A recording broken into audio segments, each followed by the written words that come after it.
ప్రేమ కలిగిన మా తండ్రి, కృపా కనికరం గల మా దేవా, మీకు వందనాలు. దేవా, మత్తయి సువార్త 28వ అధ్యాయం 19వ వచనాన్ని ప్రధానమైన ఆజ్ఞగా మీరు మాకు ఇచ్చి ఉన్నారు.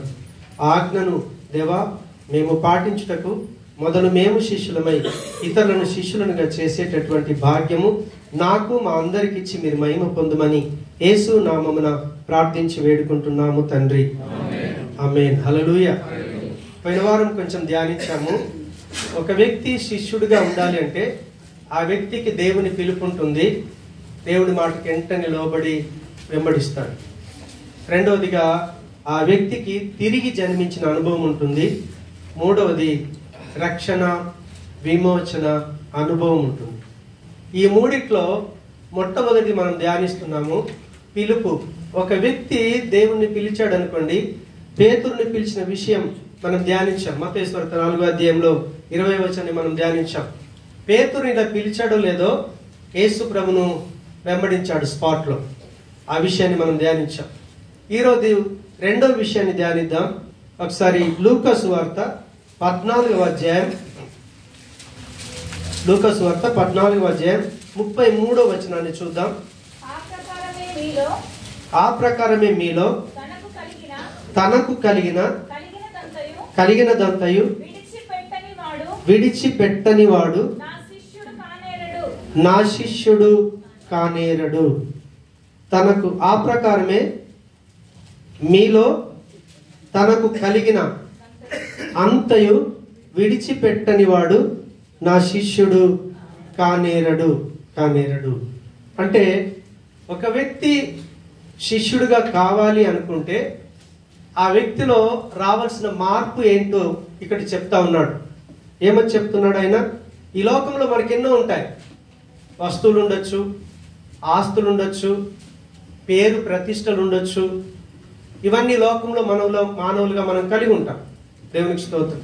అన్యులు కలిగి ఉండొచ్చు, క్రైస్తవులు కూడా కలిగి ఉండొచ్చు. కాబట్టి ఈ లోక సంబంధమైనటువంటి విషయాల మీద, ఈ లోక సంబంధమైనటువంటి వస్తువుల మీద ఒక విశ్వాసికి సరి అయినటువంటి అవగాహన ఉండాలి. సరి అయిన అవగాహన గనక లేకపోతే సాతానుడు మనల్ని పడగొట్టేస్తాడు. ఈ మాట చెప్పటానికి ముందు యేసు ప్రభుల వారు ఒక స్టోరీ చెప్పుకుంటూ వచ్చాడు. ఏంటంటే, ఒక రాజు ఇంకొక దేశాన్ని జయించాలని యుద్ధానికి వచ్చాడు అనుకోండి. ఎవరైతే మన మీద యుద్ధం చేస్తున్నాడో ఆ వ్యక్తి సపోజ్ 10,000 గుర్రాలతో వస్తున్నాడు. నా దగ్గర 1000 గుర్రాలు కూడా లేవు. అప్పుడు నేనేం చేస్తాను? ఆ రాజుతో గెలవటం అనేది అసాధ్యం. అప్పుడు నేనేం చేస్తాను? నేను నాశనం కాకుండా ఉండాలి అంటే నేను రాజీ పడతాను. అయ్యా, నువ్వు నా మీదకి యుద్ధానికి రాకు, నేను ఇది ఇస్తాను, నేను ఇంత నీకు ఇస్తాను, నీకు కావాల్సిన డబ్బే కదా దేశాన్ని నువ్వు వడగొట్టడానికి అని తనకున్న దాన్ని ఇచ్చేయటానికి ఇష్టపడి తను తాను కాపాడుకుంటాడు. తాను నాశనం కాకుండా క్షేమంగా ఉండగలుగుతాడు. ఏ రీతిగా అయితే ఆ రాజును జయించడం నా వల్ల కాదు అని ఎప్పుడైతే ఒక వ్యక్తి గ్రహిస్తాడో అప్పుడు వెంటనే మనం సంధి చేసుకునాలి, రాజీ పడాలి. లేదంటే 100% ఆ రాజు వస్తాడు, నాశనం చేస్తాడు, అవసరమైతే చంపేస్తుండొచ్చు, అవసరమైతే దేశాన్ని కొల్లగొట్టుకొని తీసుకొని పోతుండొచ్చు.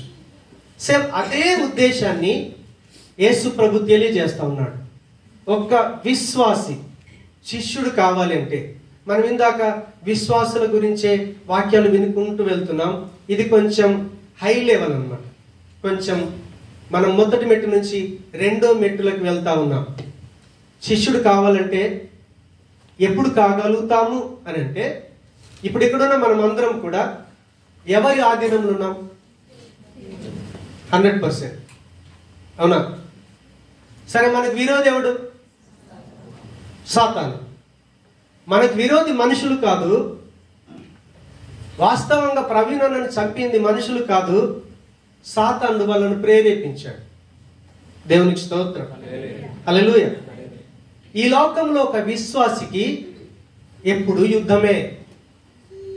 అందుకే పౌలు అంటాడు, ఎఫెసు పత్రిక 6వ అధ్యాయంలోకి వెళ్ళి 10 నుంచి 18 వచనాలు తర్వాత చదువుకోనండి. మనం ఎప్పుడైనా సరే ఈ లోకంలో సాతానుని ఎదిరించి గనుక మనం నిలబడాలి అనుకుంటే ఖచ్చితంగా దేవుడి యొక్క శక్తిని మనం పొందుకోవాలి. దేవుడిచ్చే సర్వాంగ కవచాన్ని మనం ధరించాలి. మనం పిలువబడిన పిలుపుకు తగినట్లుగా జీవించాలి.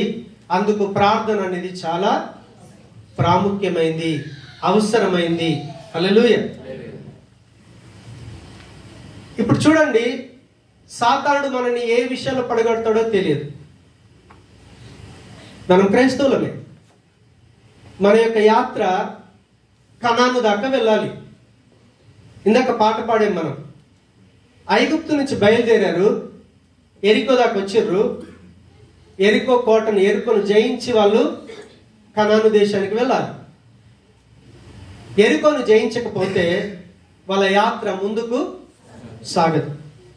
ఇప్పుడు ఆ ఎరికో కోట గోడలనే గర్వం కావచ్చు, అహంకారం కావచ్చు, డబ్బే కావచ్చు, ఉద్యోగమే కావచ్చు, ఏదైనా కావచ్చు. కొంతమంది చూడండి, డబ్బే వాళ్ళ జీవితం, ఉద్యోగమే వాళ్ళ జీవితం, కొంతమంది కుటుంబమే వాళ్ళ జీవితం. కొంతమంది చూడండి, మా అమ్మని నేను ప్రేమిస్తున్నాను, ఎవరిని ప్రేమించను అంటాడు. నా పిల్లలే నాకు దైవం అంటాడు ఒక వ్యక్తి. ఇవన్నీ లోక సంబంధమైనవి. కానీ మన ఆధ్యాత్మిక యాత్ర ఇంకా ముందుకు కొనసాగాలంటే ఈ లోక సంబంధమైన విషయాలను టార్గెట్ చేసి సాతానుడు మన ఆధ్యాత్మిక యాత్రను కుంటుపడటానికి లేకపోతే పడిపోవటానికి వాడు ప్రతి క్షణం ప్రయత్నం చేస్తూనే ఉంటాడు. కాబట్టి మనం 100% జాగ్రత్తగా ఉండాలి. హల్లెలూయా. అందుకే ఇంకొక సన్నివేశం యేసుప్రభు చెప్తాడు. అదే లూకా సువార్త 12వ అధ్యాయంలో ఒకసారి 15వ వచనాన్ని చూద్దాం. లూకా సువార్త 12వ అధ్యాయం 15వ వచనం నేను చదువుతున్నాను. ఓకే.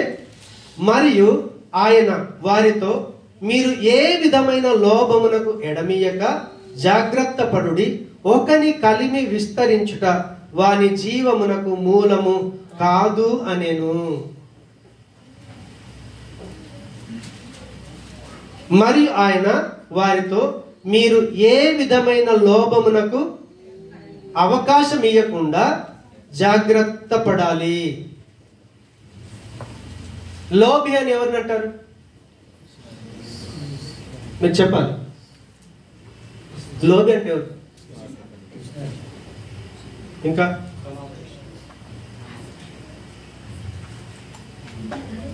లోభి అంటే సామర్థ్యం ఉంటుంది. ఏమన్నా సినిమాలు చూసి అలవాటు ఎంతమందికి ఉందో తెలియదు, కానీ టీవీలో వస్తున్నప్పుడు అహనా పెళ్ళంటే అనే సినిమాలో కోట శ్రీనివాసరావు అక్కడ కోడిని కట్టేసి కారంతో తింటూ, ఆహా చికెన్ ఎంత బాగుందో. వాడు లోబి అనమాట. లోబి అంటే అన్ని విధాలుగా సమృద్ధిగా ఉంది, కానీ దాన్ని ముట్టడు అనమాట. అందుకే ఇక్కడ యేసుప్రభు చెప్తా ఉన్నాడు. ఏమని చెప్తున్నాడు? మరియు ఆయన వారితో, మీరు ఏ విధమైన లోభమునకు, అది డబ్బు పరంగా కావచ్చు, సమయపరంగా కావచ్చు, ఏ విధమైనా సరే మనం లోభానికి అవకాశం ఇవ్వదు. ఆ మాట చెప్పి జాగ్రత్తగా ఉండమని చెప్పి ఏమంటున్నాడు? ఒకని కలిమి విస్తరించుట వాని జీవమునకు మూలము కాదనెను. అంటే ఇంకా డబ్బు పెరగాలి, డబ్బు పెరగాలి, డబ్బు పెరగాలి, డబ్బు పెరగాలి. కానీ మనం దుబాయ్కి వచ్చినప్పుడు నా అప్పు తీరితే చాలు ప్రభు అనుకుంటాం. అప్పు తీరుద్ది. ప్రభు ఒక 1,00,000 రూపాయలు ఉంటే బాగుంటుండే అనుకుంటాం. 1,00,000 కూడా జమ అవుద్ది. 2 లక్షలు అయితే బాగుంటుండే ప్రభు అనుకుంటాం. 10 లక్షలు అవుద్ది, 1,00,00,000 రూపాయలు అయింది, 1,00,00,000 2 కోట్లు ఉంటే బాగుంటుండే ప్రభు అని అనుకుంటాం. ఇది సహజమా కాదు? ఇది సహజం. కానీ ఒక వ్యక్తి జీవితానికి అత్యాశ ఆధారంగా ఉండకూడదు. ఆశపడు, ప్రభు నేను పని చేస్తున్నాను, నా పనికి తగినటువంటి సాలరీ కావాలి, అది న్యాయం, దేవునికి స్తోత్రం. కానీ డబ్బు సంపాదననే వ్యక్తి జీవితం చివరికి ఏమైపోద్ది? నువ్వు వచ్చింది ఎందుకొరకు ఈ లోకానికి? నువ్వు రక్షించబడ్డది ఎందుకొరకు? నీ యొక్క ప్రయాణం ఎటు వెళ్తా ఉంది? నువ్వు పరలోకం వెళ్ళాలని ప్రయాణం చేస్తున్నావా? లేకపోతే ఈ లోకమే జీవితం, ఈ లోకమే శాశ్వతం అనుకొని ఇక్కడి జీవితాన్ని గురి చేసుకొని ప్రయాణం చేస్తున్నావా? మనం బాగా ఆలోచన చేయాలి. ఎవరు ఆలోచన చేస్తారంటే, ప్రభా నేను ఒక విశ్వాసి స్టేజ్లో ఉండకుండా నేను ఒక శిష్యుని తయారు కావాలి. ప్రభు ఇచ్చినటువంటి ప్రధానమైన ఆజ్ఞ, కాబట్టి మీరు వెళ్ళండి, సమస్త జనులను శిష్యులుగా చేయండి. ఇక్కడున్న నేను కావచ్చు, సంఘానికి వస్తున్న మీరు కావచ్చు, నేను శిష్యుని కావాలి, మిమ్మల్ని శిష్యత్వం వైపే నడిపించాలి. మీరు కూడా శిష్యులే కావాలి. మీరు శిష్యులై ఇంకొకరిని శిష్యులుగా తయారు చేయాలి. అది దేవుని యొక్క ఉద్దేశం, దేవుని యొక్క ప్రణాళిక. హల్లెలూయా, హల్లెలూయా. అది అర్థం కావడం కొరకని ఇంకో సన్నివేశం చెప్పుకుంటా వస్తున్నాడు. ఆ మాట చెప్పాడు కదా, ఆ మాట చెప్పిన తర్వాత 16వ వచనం, మరి ఆయన వారితో ఈ ఉపమానం చెప్పెను, ఒక ధనవంతుని భూమి సమృద్ధిగా పండెను, అప్పుడు అతడు సరే టైం ఎక్కువ అవుతుంది కాబట్టి ఇక్కడ చూడండి, నా పంట, నాకు స్థలము, నేనేమి చేతును, నా కొట్టు, నా ధాన్యమంతటిని, నా ఆస్తిని, నా ప్రాణముతో సుఖించుము, తినుము, సంతోషించుమని చెప్పుకొందు ననుకొనెను. హల్లెలూయా. సరే, దేవుడు సమృద్ధి ఇచ్చాడు, చాలా సంతోషం, చాలా సంతోషం. కానీ ఆ సంతోషం శాశ్వతంగా ఉండాలి అంటే నీ ఆలోచన విధానం. సరే, ఇప్పుడు సపోజ్ మీకు బుర్జ్ ఖలీఫా ఇచ్చాడు అనుకో, నాకే బుర్జ్ ఖలీఫా ఇచ్చాడు, నేను రేపు చనిపోయాను, బుర్జ్ ఖలీఫా ఎక్కడ ఉంటుంది? ఆనే ఉంటుంది. ఈరోజు సంఘాలు కూడా కొంచెం మంది సేవకులు చూడండి, చర్చ్ నా పేరు మీద రాస్తేనే నేను సేవ చేస్తానంటారు. నువ్వు చచ్చిపోయిన తర్వాత కూడా చర్చ్ ఎక్కడనే ఉంటుంది. నీ పేరుతో ఉంటే ఏంటి, ఊడిపోతే ఏంటి? అర్థమవుతుందా మీకు? అవునా? అది ఇక్కడ ఉండేదే, నీతో వచ్చేది మాత్రం 100% రాదు. 100% రాదని తెలిసి మళ్ళీ దాన్నే కోరుకుంటే ఇంకేమనాలి? మీరు చెప్పాలి. నువ్వు 100% అదే కోరుకుంటే, నువ్వు యేసు ప్రభువుని నమ్ముకున్నప్పుడు ఏ విశ్వాసంలో ఉన్నావో అదే స్టేజ్లో ఉన్నావని అర్థం.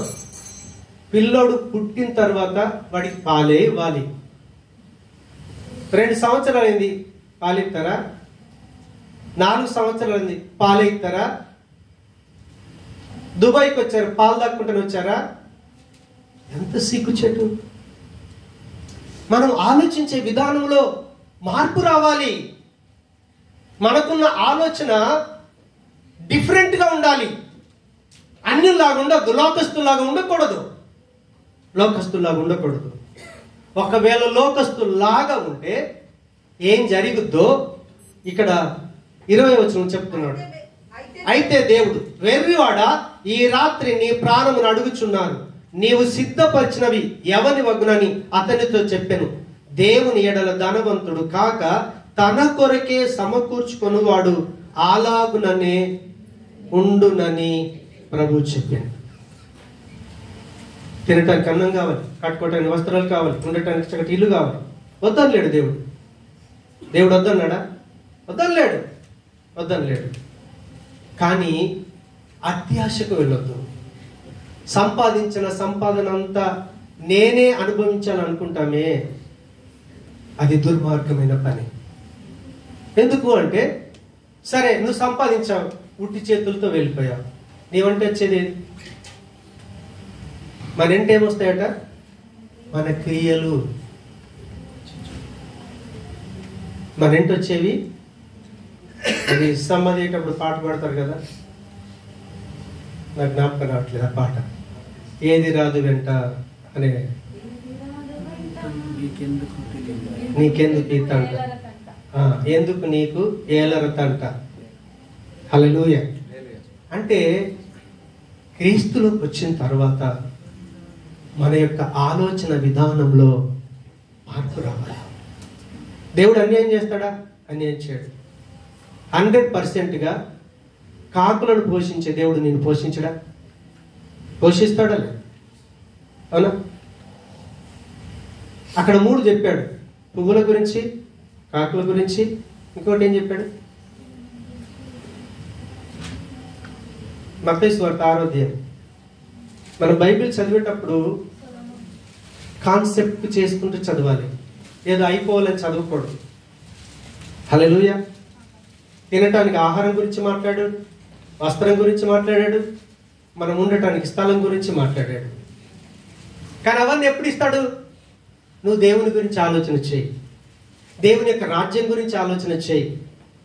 దేవుని యొక్క రాజ్యం గురించి ఆలోచన చేసి నువ్వు ఏదైతే దేవుని పని నిమిత్తం విత్తుతావో ఆ క్రియ ప్రతిఫలం 100% అక్కడ మనం అనుభవిస్తాం.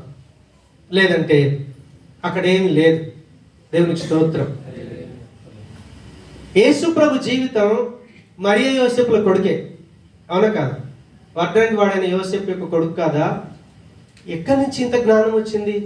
ఇన్ని అద్భుతాలు ఎలా చేస్తున్నాడు? వీని అక్క చెల్లెలు అన్నతమ్ములు మనతో ఆడుకోలేదా? వాళ్ళు సాక్ష్యం చెప్తా ఉన్నారు. కానీ ఆయన జీవితాన్ని చూస్తే ప్రతి క్షణం తండ్రి పని మీదనే ఉన్నాడు. ఆయన కూకున్నా, లేచినా, నడిచినా, పడుకున్నా ఆయన ఆలోచన అంతా కూడా తండ్రి గురించే. ఇప్పుడు మనం కూడా కూర్చున్నా, లేచినా, పడుకున్నా, పని చేసినా, ఉద్యోగం చేసినా, ఏమన్నా చేయి, మనకు ఒక ఆలోచన ఉండాలి పరలోకం గురించి. దేవునికి స్తోత్రం. అయితే ఈ పరలోక యాత్రలో మనం పడిపోవటానికి సాతానుడు ఎన్నో విషయాల్లో ప్రేరేపిస్తాడు.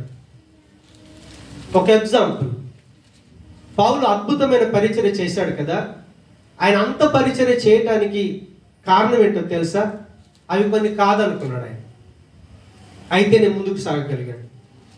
ఒకసారి చూద్దాం. ఫిలిప్పీ పత్రిక 3వ అధ్యాయం 7-8 వచనాలు. అయినను ఏవేవి నాకు లాభకరములై ఉండెనో వాటిని క్రీస్తు నిమిత్తము నష్టముగా ఎంచుకొంటిని. నిశ్చయముగా నా ప్రభువైన యేసుక్రీస్తును గూర్చిన అతి శ్రేష్టమైన జ్ఞానము నిమిత్తమై సమస్తమును నష్టముగా ఎంచుకొనుచున్నాను. సరే, ఆయనకు లాభమైన ఏంటో చెప్తారా? నాకు లాభకరములైనవన్నీ కూడా ఆయన ఏమన్నాడు? ఏవేవి నాకు లాభకరములై ఉండెనో వాటిని క్రీస్తు నిమిత్తము నష్టముగా ఎంచుకొంటిని. ఆయనకు లాభం ఇచ్చేటి ఏమేమి ఉన్నాయో ముందు చెప్పాడు. ఒకసారి చూద్దాం. 5-8 వచనాలు.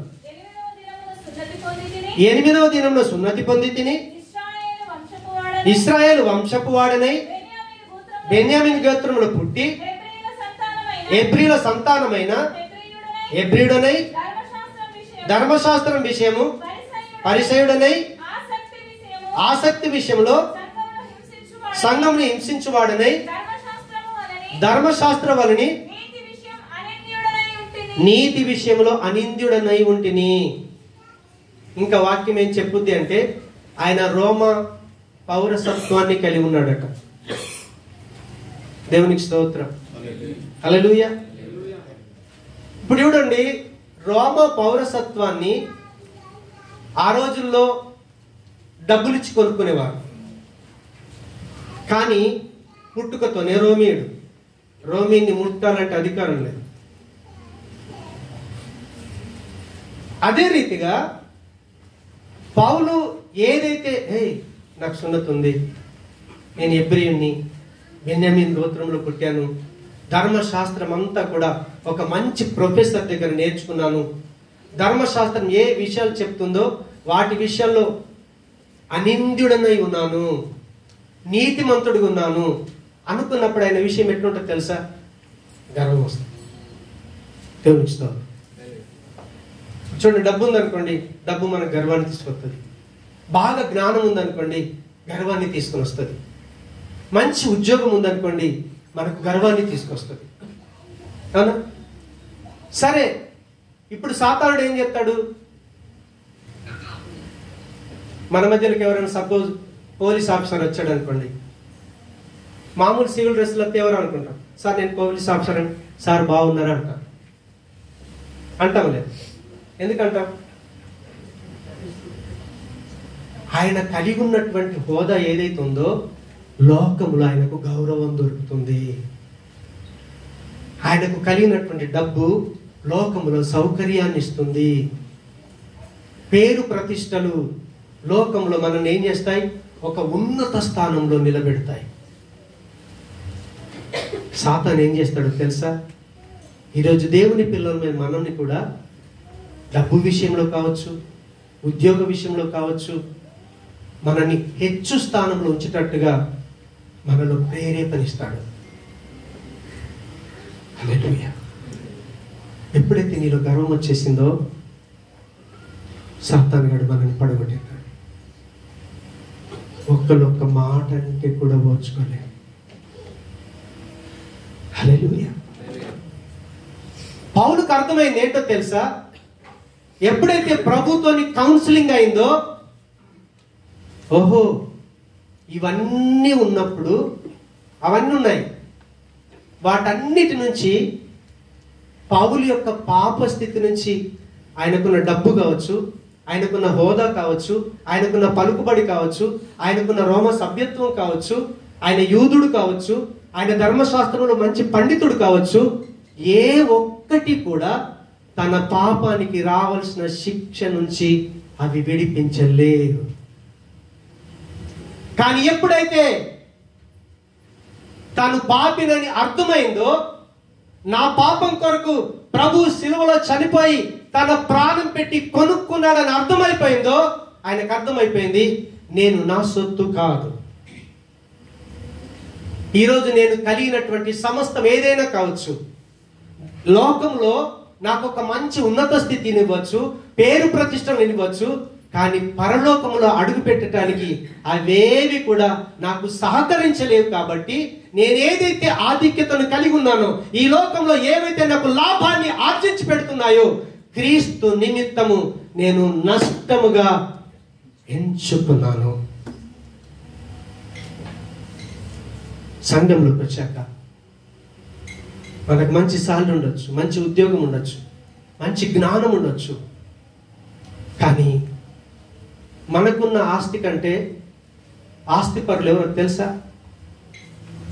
ప్రపంచానికి ఆస్తిపరుడు ఎవరో తెలుసా? ప్రపంచానికి అధిపతి ఎవరో తెలుసా? ఈ ప్రపంచం నాది అని చెప్పింది ఎవరో తెలుసా? మనేసే. భూమియు దాని సంపూర్ణతయు లోకమును దాంట్లో నివాసులన్నీ నావే. నీకు ఎన్ని కోట్ల ఆస్తుంటే ఆయనతో సరిసమానం అవుద్ది. ఇంట్లో 10 కేజీల బంగారం ఉంటే గర్వం వచ్చేస్తుంది. వెండి నాదే, బంగారం నాదే. కానీ మన ఆలోచన చూడండి, ఇక్కడ వాటన్నిటిని చంపుకొని గనక మనం ప్రయాణం చేస్తే, ఈరోజు మన ఇంట్లో బీరువాలు ఉన్నటువంటి బంగారం అక్కడ మన కాళ్ళ కింద ఉంచుతాడు. నువ్వు నడిచే నేల బంగారం మీద నడుస్తావు. నీవు ఈ లోకంలో డబ్బు లేకపోవచ్చు, ఉద్యోగం లేకపోవచ్చు, ఆరోగ్యం లేకపోవచ్చు, ఆస్తులు లేకపోవచ్చు, పిల్లలు లేకపోవచ్చు, భర్త లేకపోవచ్చు, ఏమీ లేకపోవచ్చు. ఈరోజు బిలియనీర్లు బీరువాలో దాచిపెట్టుకుంటున్నారేమో. ఆఫ్టర్ ఆల్ మన కాళ్ళ కిందికి తీసుకొస్తాడు దాన్ని. ఆ సత్యం పౌలుకు ఎప్పుడైతే అర్థమైందో, తనకున్న సమస్తాన్ని ప్రభు కొరకు ఇచ్చేశాడు.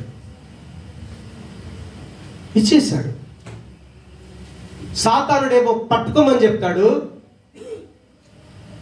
సాతానుడు ఏం చెప్తాడు? పట్టుకోమని చెప్తాడు. యేసు ప్రభు ఇలా పిలిచాడు అంతే, వలలు వడిచిపెట్టేశారు, క్రీస్తుని వెంబడించారు. ఇంకో మనిషి లెక్కలు రాసుకుంటున్నాడు, వచ్చే అన్నాడు, ఖాతాల బుక్ అక్కడ పడేశాడు, క్రీస్తుని వెంబడించాడు.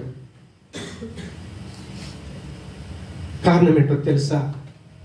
ఒక క్రైస్తవుడిగా క్రీస్తు ఈ లోకంలో ఆస్తి లేకుండా, భార్య లేకుండా, పిల్లలు లేకుండా, ఏ పరపతి లేదు ఆయనకు. నాదంటూ చెప్పుకోవటానికి ఆయన ఈ లోకంలో ఏమీ లేదు. వాక్యం అలాగే చెప్తుంది. బాప్తిస్మిచ్చే యోహాను యొక్క శిష్యుడు యేసు ప్రభు, అరే ఇన్ని అద్భుతాలు చేస్తుండు, ఇంత చేస్తుండు, ఈయన ఎక్కడుంటాడు ఏంటో తెలుసుకుందామంటే రానన్నాడు. ఆయనతో వెళ్తే తల వాల్చుకోవటానికి కూడా స్థలం లేదు. అలాంటి జీవితాన్ని అనుభవించినటువంటి క్రీస్తుకు ఇప్పుడు మనం ఏం కావాలంటే శిష్యులం కావాలి. ఈ లోకములు ఉన్నదంతా కూడా శరీరాశ, నేత్రాశ, జీవపు డంబము, అవి తండ్రి వలన కలిగినవి కావు. ఒకవేళ లోకాన్ని నువ్వు ప్రేమిస్తే తండ్రి ప్రేమ నీలో ఉండదు. సరే, తినొద్దన్నాడా? పని చేయొద్దన్నాడా? వస్త్రాలు కట్టుకోవద్దన్నాడా? ఇల్లు ఉండొద్దన్నాడా? అవసరమే. అవసరమైనంత మనకు ఉండాలి. అవసరమైనంత మనకు ఉండాలి. లేదంటే సాతానుడు ఏం చేస్తాడంటే, కొంతమంది చూడండి వాళ్ళ గురి డబ్బే. ఈరోజు పార్ట్ టైంకి వెళ్తే ఎన్ని వస్తాయి డబ్బులు? మీకు ఓవర్ టైం ఇస్తున్నాను, సండే మీరు రండి, 100 dirhams ఇస్తున్నానంటే చర్చ్ మల్లవారమైన పోవచ్చు. ఎందుకంటే ఆ వ్యక్తి గురి ఏంటో తెలుసా? ఓన్లీ డబ్బే. సరే, డబ్బు కలిగి ఉండడం తప్పు కాదు. హల్లెలూయా. మనం ఏది కలిగి ఉన్నా మనం ప్రభువును దూరం చేసుకున్నంత స్థితిలోకి ఎప్పుడూ వెళ్ళకూడదు. కానీ మనిషిని మోసం చేస్తుంది. గడ్డికి దేంతో అందం? పువ్వుతో అందం, అవునా కాదు? పువ్వే లేకపోతే గడ్డిని ఎవడు లెక్క చేస్తాడు? లెక్క చేయడు. మన మనుషులమే, కానీ మన పువ్వు ఏంటో తెలుసా? హోదా, ఉద్యోగం, డబ్బు. అది పోయిన తర్వాత నువ్వేంటి? పువ్వు వాడిపోతుంది, గడ్డి కూడా ఎండిపోతుంది. కానీ వాక్యంలో నిలిచే వ్యక్తి నిరంతరం నిలిచి ఉంటాడు. నిరంతరం నిలిచి ఉంటాడు. కాబట్టి మన గురి ఏం కావాలో తెలుసా? మనల్ని ఎప్పుడైతే సాతానుగాడు డబ్బు విషయంలో కావచ్చు, హోదా విషయంలో కావచ్చు, మనం ఎప్పుడు కూడా పడిపోకూడదు.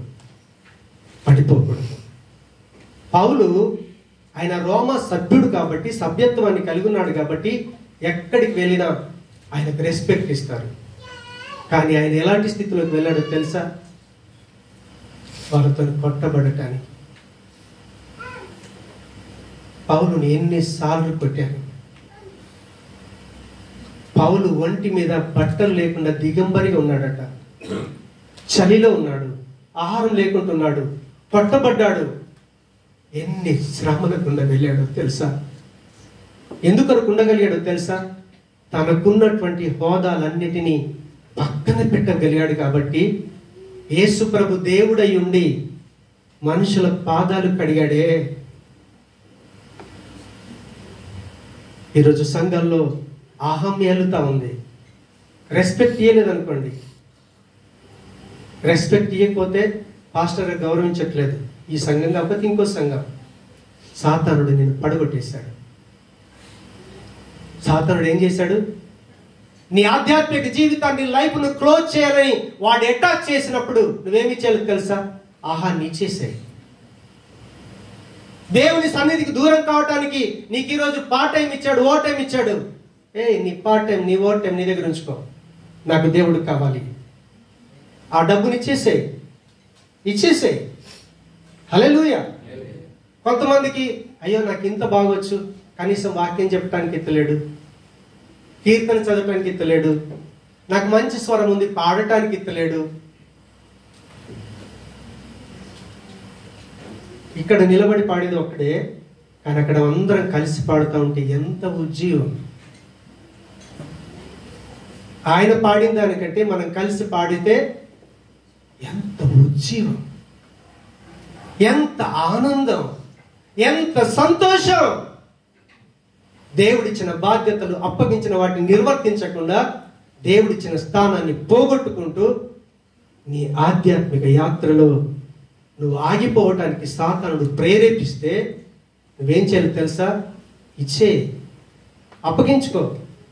వద్దు, ఆ గర్వం నిన్ను నాశనం చేస్తుంది. నీ అహం నిన్నే నాశనం చేస్తుంది. సాతాను వచ్చిన గర్వం సాతానుగా నీ నాశనం చేసింది. దేవుడు ముందట లూసిఫర్ ఎంతో నమ్మకంగా ఉన్నాడట. కానీ ఎప్పుడైతే వాడిలో గర్వం వచ్చిందో వాడు పడద్రోయబడ్డాడు. సాతాను మనల్ని పడగొట్టడానికి ప్రయత్నం చేసినప్పుడు నువ్వు వెంటనే గమనించాలి, ప్రభా నేను చేస్తున్నది ఆధ్యాత్మిక యాత్ర. నేను కనాను దేశానికి వెళ్ళాలి. నాలో ఉన్న అహం, నాలో ఉన్న గర్వం, నాలో ఉన్న డబ్బు, నాలో ఉన్న ఉద్యోగం, నాలో ఉన్న అంతస్తు నా ఆధ్యాత్మిక జీవితాన్ని నాశనం చేయడానికి ప్రేరేపిస్తూ ఉంటే వద్దు ప్రభు అని దేవునికి అప్పగించుకొని లోబడు, విధేయత చూపించు, నీ ఆధ్యాత్మిక యాత్రను కొనసాగించు. అప్పుడు నువ్వేమవుతావు తెలుసా? యేసు ప్రభుల వారికి శిష్యుడివి కాగలుగుతావు. ఎన్ని రోజులు విశ్వాసి ఉండి నీ జీవితాన్ని ముగిస్తావో నాకు తెలియదు. అందుకే 1 కొరింథీ పత్రికలకు వెళ్ళి ఒకసారి ఆ మాట చూసి నేను ముగిస్తాను. 1 కొరింథీ పత్రిక 2వ అధ్యాయం